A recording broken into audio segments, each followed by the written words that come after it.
नमस्कार, मी संकेत आणि आपण पाहत आहात मुंबई आउटलुक। आज दिनांक 12 एप्रिल 2025 पाहूया टॉप 10 घडामोडी। राज्यात पुन्हा एकदा शेतकऱ्यांच्या कर्जमाफीचा मुद्दा तापला आहे। विधानसभा निवडणुकीच्या प्रचारावेळी महायुतीच्या नेत्यांकडून कर्जमाफीचं आश्वासन देण्यात आलं होतं। त्यानंतर राज्यात पुन्हा एकदा महायुतीची सत्ता आली आहे। महायुतीला राज्यात प्रचंड बहुमत मिळालं। भाजप, शिवसेना आणि राष्ट्रवादी अजित पवार गट या तीन पक्षांचे राज्यात तब्बल 232 आमदार विजयी झाले, तर महाविकास आघाडीला केवळ 50 जागांवरच समाधान मानावं लागलं। दरम्यान राज्यात आता महायुतीचं सरकार आलेलं आहे। शेतकऱ्यांच्या नजरा कर्जमाफीकडे लागल्या आहेत, मात्र अजूनही त्याबाबत कोणतीच हालचाल होताना दिसत नाहीये। दुसरीकडे महायुतीच्या नेत्यांकडून सातत्याने सुरू असलेल्या वेगवेगळ्या वक्तव्यांमुळे शेतकऱ्यांमध्ये कर्जमाफीवरून संभ्रम निर्माण झाला आहे। या विरोधात आता प्रहार जनशक्ती पक्षाने चांगलीच आक्रमक भूमिका घेतली आहे। बच्चू कडू यांच्या प्रहारच्या कार्यकर्त्यांनी नेत्यांच्या घरासमोर जाऊन आंदोलनाला सुरुवात केली आहे। दरम्यान बच्चू कडू यांच्या या आंदोलनावर प्रतिक्रिया देताना शेतकरी नेते राजू शेट्टी यांनी देखील मोठं वक्तव्य केलंय। छत्रपती शिवाजी महाराज यांची आज 345वी तिथीनुसार स्मृती दिन असून या निमित्ताने अमित शहा शिवरायांना वंदन करण्यासाठी किल्ले रायगडावर दाखल झाले आहेत। यावेळी त्यांच्या सोबत राज्याचे मुख्यमंत्री देवेंद्र फडणवीस आणि उपमुख्यमंत्री एकनाथ शिंदे व अजित पवार हे देखील उपस्थित आहेत। यावेळी खासदार उदयनराजे भोसले यांनी अमित शहांसमोरच 5 मागण्या मांडल्या। उदयनराजे म्हणाले की शिवाजी महाराज, संभाजी महाराज आणि जिजाऊ माँसाहेबांबाबत कायदा करा, अजामीनपात्र गुन्हा करा, 10 वर्ष जामीन मिळूच नये। छत्रपती शिवाजी महाराजांचा शासनमान्य इतिहास प्रकाशित करा, जेणेकरून भेदभाव होऊ नये, तेवढं होऊ नये आणि सिनेमॅटिक लिबर्टी बाबत सेन्सॉर बोर्डाची स्थापना करावी। अलीकडच्या काळात मोठ्या प्रमाणावर शिवाजी महाराज, संभाजी महाराज आदी युगपुरुषांबाबत गैरसमज निर्माण केले जात आहेत, त्यामुळे सेन्सॉर बोर्ड असावे असे उदयनराजे म्हणाले। या मागण्यांसह त्यांनी एक मोठी मागणी देखील केली आहे। रामायण सर्किटची स्थापना झाली, बुद्ध सर्किट झाले, तसेच शिवस्वराज्य सर्किट करावं। कालच रेल्वे मंत्र्यांनी त्याची घोषणा केली। खऱ्या अर्थाने छत्रपती शिवाजी महाराजांचं दिल्लीत स्मारक व्हावं ही शिवभक्तांची मागणी असल्याचे त्यांनी म्हटले आहे। छत्रपती शिवाजी महाराजांच्या इतिहासाचा आणि मराठा साम्राज्याच्या इतिहासाचा ज्यांनी अभ्यास केला, जगभरातील पुरावे मिळवून हा इतिहास समजून घेतला, इतिहासाचं वाचन आणि लेखन केलं, ते गृहमंत्री अमित शहा आले आहेत। ते गृहमंत्री म्हणून आले नाही, तर छत्रपती शिवाजी महाराजांचे सेवक आणि मराठा इतिहासाचे संशोधक म्हणून आले असल्याचे म्हणत मुख्यमंत्री देवेंद्र फडणवीस यांनी अमित शहा यांचे स्वागत केले। यावेळी त्यांनी उदयनराजेंनी केलेल्या स्मारकाच्या मागणींवर बोलताना म्हटले की उदयनराजेंनी काही मागण्या केल्या, आम्ही त्यावर चर्चा केली। महाराजांचा अपमान करणाऱ्यांना टकमक टोकावरूनच लोटलं गेलं पाहिजे असं आम्हालाही वाटतं, परंतु आपण लोकशाहीत आहोत। आपण अपमान करणाऱ्यांवर कडक कारवाई करू। आपण प्रमाण इतिहास शिकवणार आहोत। शिवाजी महाराजांच्या स्मारकाचा विषय आता सर्वोच्च न्यायालयातून हायकोर्टात आला आहे।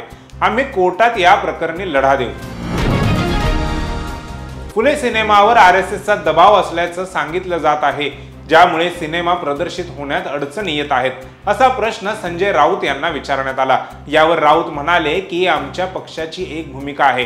कालच पक्षप्रमुख उद्धव ठाकरे यांच्यासोबत माझं बोलणं झालं। महात्मा ज्योतिबा फुले हे देशाचे एक महात्मा होते, ज्यांनी देशाच्या सामाजिक सुधारणेसाठी पुढाकार घेतला।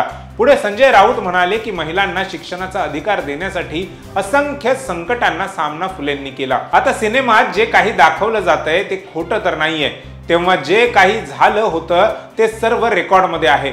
महाराष्ट्र सरकारने महात्मा फुले आणि सावित्रीबाई फुले यांच्यावर जे वाङ्मय प्रसिद्ध केले आहे त्यामध्ये सर्व काही आहे। सरकारी पुस्तकांमध्ये सर्व काही आहे, तेच सिनेमात दाखवलं तर सेन्सॉर बोर्ड येते कुठून, असा प्रश्न देखील संजय राऊत यांनी उपस्थित केला। अष्टविनायक गणपतींपैकी मोरगावचा मोरेश्वर, थेऊरचा चिंतामणी, सिद्धटेकचा सिद्धिविनायक यांसह चिंचवडचा मोरया गोसावी संजीवनी मंदिर आणि खार नांगरी मंदिरातील दर्शनासाठी पोशाखाची नियमावली जाहीर करण्यात आली आहे।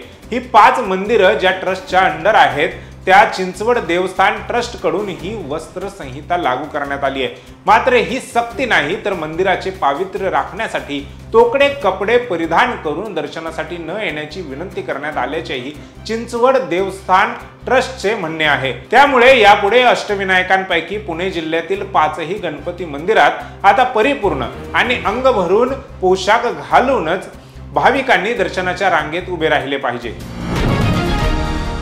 संजय राऊत यांनी केलेल्या ट्विटबाबत त्यांना प्रश्न विचारण्यात आला। त्यावर बोलताना राऊत म्हणाले की महाराष्ट्रातील एक बकरा खाटकाजवळ उभा आहे, त्याला खाटकाच्या लाकडावर उभे करण्यात आले आहे, त्याला कापण्याची तयारी करण्यात आली आहे, त्याला सांगितले फार शहाणपणा करू नको, गप्प बस, फक्त बे बे करत राहा, असे दिल्लीतून कोणीतरी त्या बकऱ्याला सांगितले आहे।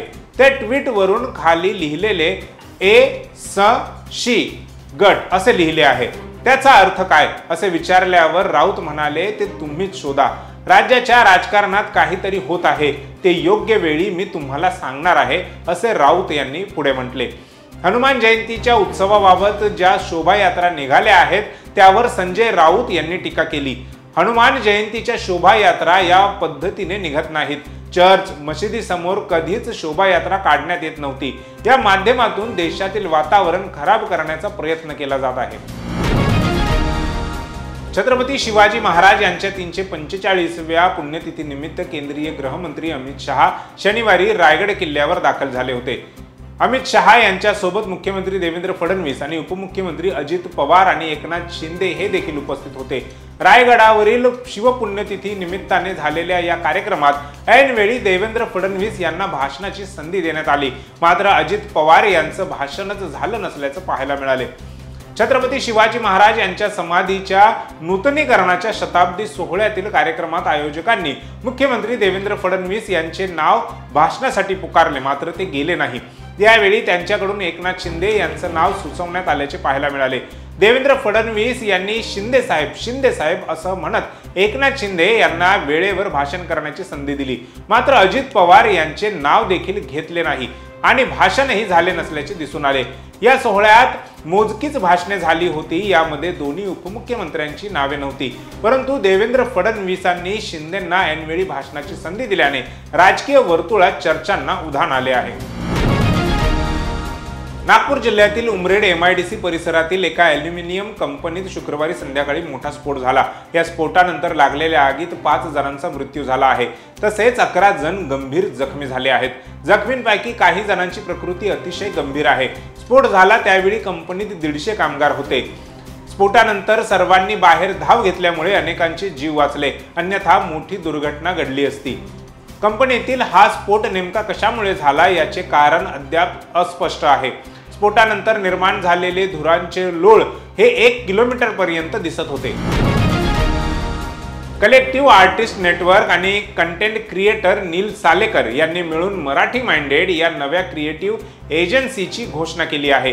ही एजन्सी जगभरातील मराठी प्रेक्षकांसाठी सांस्कृतिकरित्या समृद्ध ब्रँड कम्युनिकेशन तयार करण्यावर लक्ष केंद्रित करणार आहे। नीलच्या नेतृत्वाखाली मराठी माइंडेड ही एक परिपूर्ण सेवा देणारी क्रिएटिव्ह एजन्सी असणार आहे, जी मराठी दृष्टिकोन समजून ब्रँडसाठी कॅम्पेन्स घडवेल। केवळ एजन्सी म्हणून मर्यादित न राहता मराठी अस्मितेचा डिजिटल हब बनण्याचे तिचे उद्दिष्ट आहे। इतिहास, आहार, संस्कृती, मनोरंजन, संगीत, फॅशन आणि क्रीडा यांसारख्या विषयांवर आकर्षक कंटेंटद्वारे ही एजन्सी सर्व मराठी गोष्टींसाठी एक आदर्श मंच होण्यासाठी सज्ज आहे।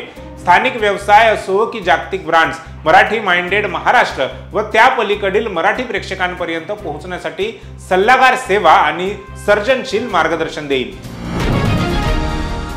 भारतीय क्रिकेट संघाचा माजी सलामवीर शिखर धवन आणि आयशा मुखर्जी यांचा घटस्फोट झाला आहे। त्यांच्या घटस्फोटानंतर मुलगा जोरावरचा ताबा आयशा मुखर्जीकडे आहे।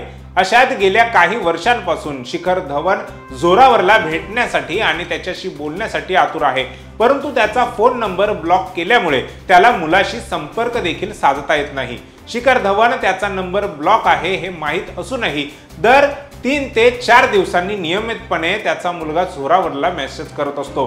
ANI या वृत्तसंस्थेला दिलेल्या मुलाखतीत शिखर धवनने आयशा मुखर्जी पासून घटस्फोट आणि मुलगा जोरावर पासून वेगळे झाल्यानंतर त्याला झालेल्या भावनिक त्रासाबद्दल खुलासा केला। या मुलाखतीत शिखर धवनने खुलासा केला की तो त्याला शेवटचे 2 वर्षांपूर्वी भेटला होता, तसेच गेल्या वर्षभरापासून धवन आणि मुलाचे बोलणे देखील झाले नाही।